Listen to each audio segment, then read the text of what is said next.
Volviendo a su palabra con el pastor Mario Villegas. Ejercitemos la fe.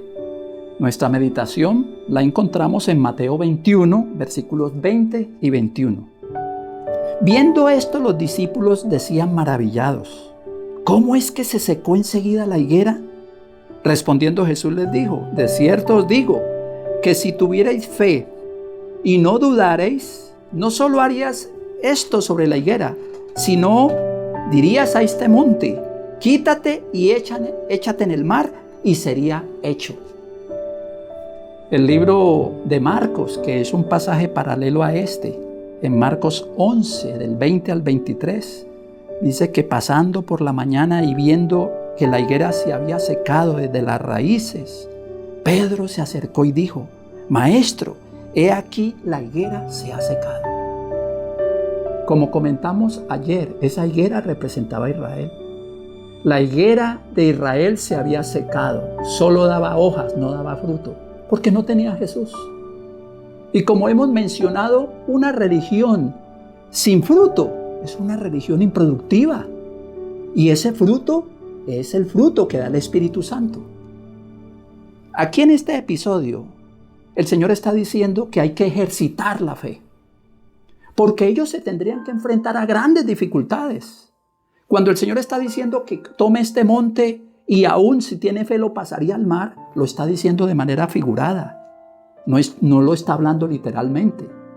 Lo que el Señor está diciendo es que cuando confiamos en Él y dedicamos o colocamos toda nuestra confianza en Él, no hay dificultades que nos venzan a nosotros.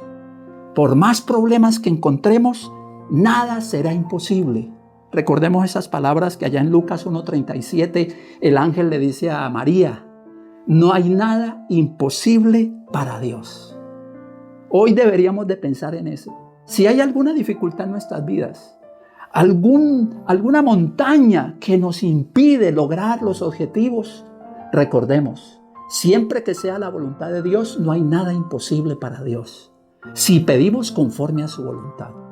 Esta higuera que representaba a Israel se secó, no porque Dios diera la orden de secarse, sino porque no fue productiva. Eso es lo que nos está indicando hoy también como Israel, que si no nos relacionamos con Jesús, seremos improductivos. No podemos dar lo que no tenemos. El Señor mismo lo mencionó: separados de mí no podéis hacer nada. Y nada está indicando que el hombre sin Cristo no vale nada. Hoy el Señor nos invita nuevamente a ser productivos, que no nos sequemos al no relacionarnos con Jesús. Hoy salgamos en el nombre del Señor para ser productivos, para dar lo que Dios nos dé en beneficio de su causa y en beneficio de nuestro prójimo. Bendiciones del Señor y feliz día con Cristo.